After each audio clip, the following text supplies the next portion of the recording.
Toute personne ayant ne serait-ce qu'une demi-cellule cérébrale en état de marche sait que ce qui se passe en Occident n'est rien de moins qu'un suicide civilisationnel. Gatsad a même une expression pour cela. Il appelle ça l'empathie suicidaire. Je ne suis plus d'accord avec cette expression parce que je pense que Gatsad est trop généreux avec ces gens-là. Il se passe quelque chose de bien plus sinistre, car l'empathie symbolise de bonnes intentions avec des conséquences imprévues. Mais à un certain moment, on finit par se réveiller et se dire attends une seconde. Quoi qu'on ait fait en réalité, cela nous fait du mal. Cela nous nuit à une échelle que nous n'avons jamais vue auparavant. J'appelle ça autrement, je pense que c'est un fétichisme du suicide. C'est un terme plus approprié, car le fétichisme du suicide indique qu'il y a des personnes qui ont une attirance dangereuse pour une idée dont elles savent qu'elle leur fait du mal. Aujourd'hui, dans cette vidéo, je vais vous montrer quelques exemples de ce qui se passe en Occident à une plus grande échelle. Ce ne sont pas seulement les politiciens, ce ne sont pas seulement les activistes, ce ne sont pas seulement les dingues woke bien pensants sur Internet. Ce sont aussi les juges. Nos juges, pour une raison quelconque, ont aussi un fétichisme du suicide. Et encore une fois, pour une raison quelconque, cela ne se produit que dans le monde occidental. Regardez ça. Nous avons déjà parlé de cette histoire il y a quelque temps, lorsque cela s'est produit. Un tribunal allemand a statué que le migrant irakien qui a poussé une réfugiée ukrainienne de 16 ans, cette fille qui a fui la guerre et pensait qu'elle serait en sécurité en Allemagne. Mais elle ne savait pas que l'Occident n'est plus un endroit sûr, ni une société de confiance respectueuse des lois. Ce n'est pas le cas. Pourquoi ? Parce que l'Occident a importé des millions, et je n'exagère pas, des millions de personnes antithétiques, en âge de se battre, agressives, d'hommes hostiles qui n'ont rien en commun avec la civilisation occidentale. Nous n'avons rien en commun avec ces gens. Ils regardent les femmes différemment. Ils voient la religion différemment. Ils perçoivent la société de manière totalement différente de celle des Occidentaux ordinaires. Mais pour une raison quelconque, les personnes au pouvoir, notre classe politique, nos forces de l'ordre, nos juges, nos ONG, ils ont tous cette étrange obsession de vouloir ménager ces gens. Donc ce migrant irakien qui a poussé cette réfugiée ukrainienne de 16 ans devant un train de marchandises, écoutez bien, ne fera pas de prison. Liana K. a fui Mariupol avec sa famille en 2022 et vivait en Allemagne le 11 août 2025. Il y a environ un an, cette pauvre fille est morte en rentrant chez elle tout en parlant au téléphone avec son grand-père. Elle a été poussée sur les rails à la station Fridolin. Le train l'a percutée et elle est morte de ses blessures. Son grand-père a entendu son cri avant que la ligne ne devienne silencieuse. Le pauvre grand-père était plus en sécurité à Mariupol que sa petite fille en Allemagne. Imaginez ça. Imaginez écouter votre progéniture mourir au téléphone. La police a d'abord traité la mort comme un possible accident ou suicide. Regardez ça. Des preuves ADN retrouvées plus tard sur son épaule ont montré qu'elle avait été poussée par derrière par un homme de 31 ans, Mohamed A, un ressortissant irakien dont la demande d'asile avait été rejetée et qui faisait l'objet d'une obligation de quitter le territoire qui n'a jamais été exécutée. Donc c'est encore pire les gars. Bien sûr, nous savons qu'entre 6 et 7 millions de migrants illégaux vivent en Europe. Près de 2 à 300 000 au Royaume-Uni, et je comprends que c'est la raison pour laquelle le gouvernement britannique les loge dans des hôtels, parce qu'ils ne veulent pas les contrarier ou les provoquer. Je ne comprends pas en quoi cela pourrait être si difficile. Attrapez-les tous. Mettez-les dans un bateau, emmenez-les sur leur continent et relâchez-les là-bas, ou construisez un immense centre de détention au large des côtes sur une île.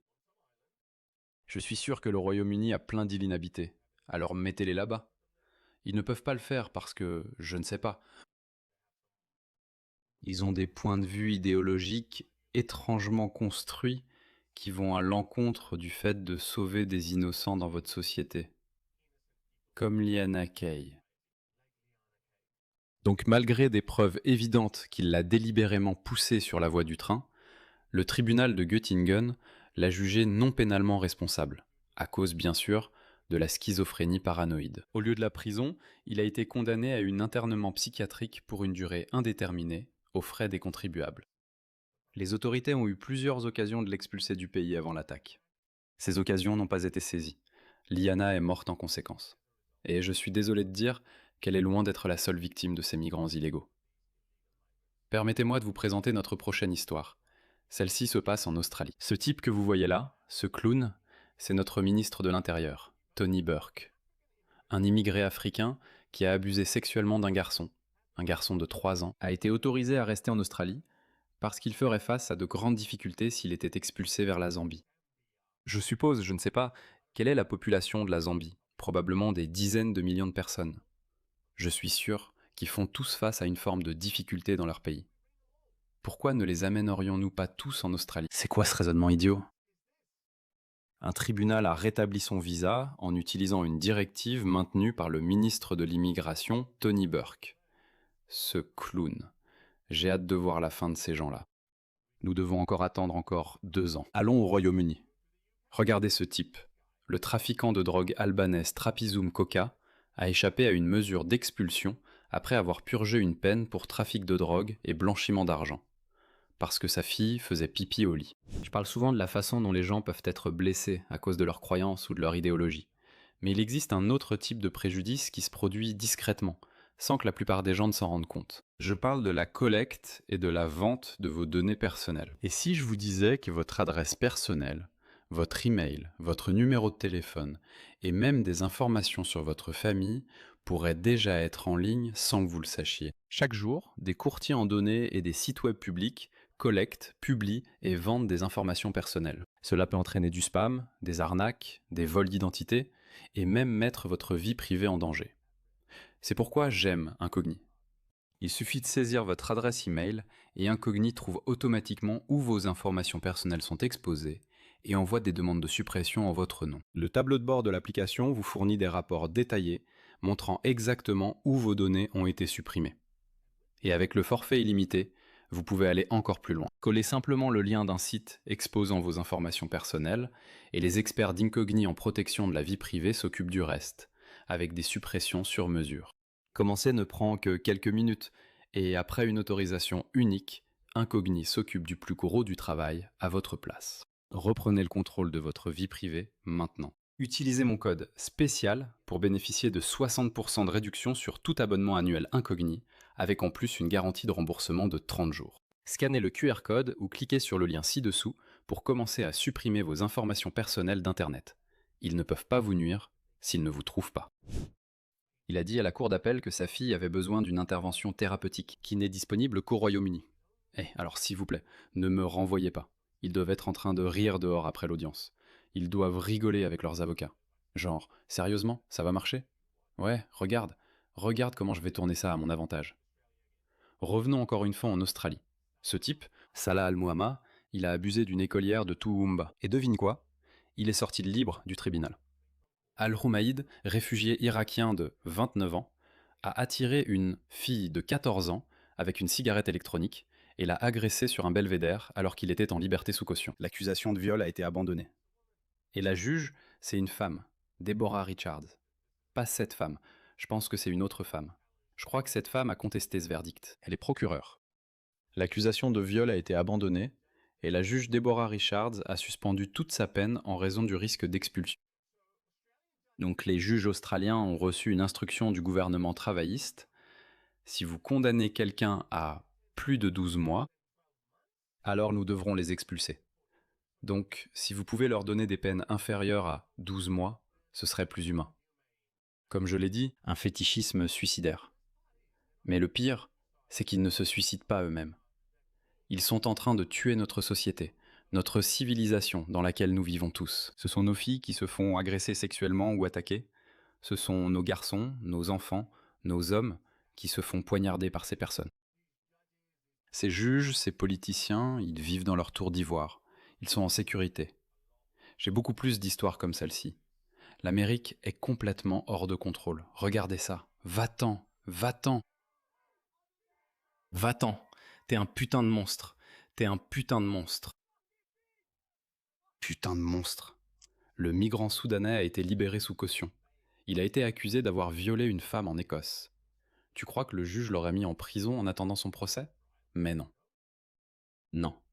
Ce n'est pas de l'empathie suicidaire. Je suis désolé. Ce n'est pas de l'empathie suicidaire.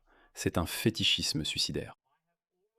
J'ai toujours eu du mal à croire que tout cela se fait au nom de la compassion pour ses semblables. Parce que je pensais comme ça en 2015, quand j'ai vu le corps de ce petit garçon syrien échoué sur la plage. J'ai ressenti la même chose, je me suis dit, peut-être qu'on peut faire quelque chose, il y en a assez pour tout le monde, peut-être qu'on peut les aider. Mais j'ai très vite ouvert les yeux, je pense qu'en 2018 ou 2019, j'étais complètement convaincu que ce n'était pas un modèle durable. L'empathie ou la compassion pour les autres ne doit pas se faire au détriment de votre propre vie et de votre propre civilisation. Et ces personnes comprennent en fait cela, parce que tous ces gens qui disent les réfugiés sont les bienvenus ne veulent pas de réfugiés chez eux. Je suis sur une liste disant que je suis prêt à accueillir des réfugiés chez moi. Bien sûr que non. Le seul problème, c'est que je suis locataire. Vous êtes locataire? Oui. Ça pourrait poser problème. Oui, parce qu'ils ont, ils ont mis 9 chambres dans une maison qui en avait 4. Donc nous sommes... Pratiquement tout le Donc, monde puisque sort en même nous temps. accueillons réellement un réfugié et l'habitons chez nous, Eh bien, si j'avais, je Si le ferais, t'avais de la mais place. oui, ce ne serait pas un endroit D'accord. agréable. De les amener parce que c'est un Ouais. peu surpeuplé. Surpeuplé. Mais oui, si j'avais l'espace, ce merci serait beaucoup différent. pour ça. Ouais. Ouais. En accueillir un chez vous. Je vis dans un logement en location, donc je ne peux pas en accueillir. Ouais. Tu ne peux pas le faire. Ouais. Le travail de quelqu'un d'autre. Ouais. Non, je suis désolée, je ne peux pas. Tu ne peux Je pas en prendre un. Je n'ai pas, je ne l'ai pas. Je n'ai pas de place. Je n'ai pas la place. On aura un camp de réfugiés. Est-ce que le Royaume-Uni a la place, Rouge? Oui. Pas de problème. Oui, tu vas tu énumérer, as- je ne ouais. sais pas. Ça, donne-moi le truc. Attends, je peux pas. Parce que pourquoi ça arrive? Maintenant, seriez-vous prêt à accueillir un réfugié chez vous? Oui, si j'avais de la place. Si vous aviez de la place, c'est drôle ça. Adopter un réfugié. Non merci. Merci. De quel type de réfugié parlez-vous? Excusez-moi, seriez-vous prêt à accueillir un réfugié chez vous? Non. Non. Accueilleriez-vous un réfugié chez vous? Où es-tu? Non, merci. Non. Docteur réfugié? Je serais prête à le faire. Oui, si j'avais la place. Si t'avais la place. Des réfugiés pour toi, mais pas pour moi. Donc hier, ou avant-hier encore, 230 migrants illégaux, 99% d'entre eux des hommes, en âge de se battre, des hommes qui détestent l'Occident. Ils sont encore arrivés sur un grand canot pneumatique. Pas une seule femme en vue. Et le gouvernement britannique, toujours la même excuse. Ces personnes fuient la guerre et la persécution. Nous allons démanteler les gangs. Comment ça se passe? Tu veux voir comment ça se passe? Comment ça se passe? Regardez ça. En 2018, seulement 300 personnes sont arrivées au Royaume-Uni par petites embarcations. En 2019, 1843. Parce que le gouvernement britannique a déroulé le tapis rouge. Ils se sont dit, c'est un bon business, faisons venir plus de monde. Ce chiffre est monté à 8466 en 2021. Même pendant le Covid, les gens continuaient d'arriver. 28 000 en 2021. 45 000 en 2022, 29 000 en 2023, qui était la dernière année du gouvernement de Rishi Sunak. Donc ça a un peu diminué. Mais ensuite, Keir Starmer est arrivé en 2024, le chiffre est monté à 36 000. Et en 2025, l'un des plus hauts jamais enregistrés, 41 000 personnes. Ils n'ont aucune réponse. Dans les démocraties, nos dirigeants sont censés représenter nos souhaits. Ils sont censés faire respecter la volonté du peuple. Mais on dirait qu'ils servent l'agenda de quelqu'un d'autre, ou qu'ils ont une obsession, l'un ou l'autre.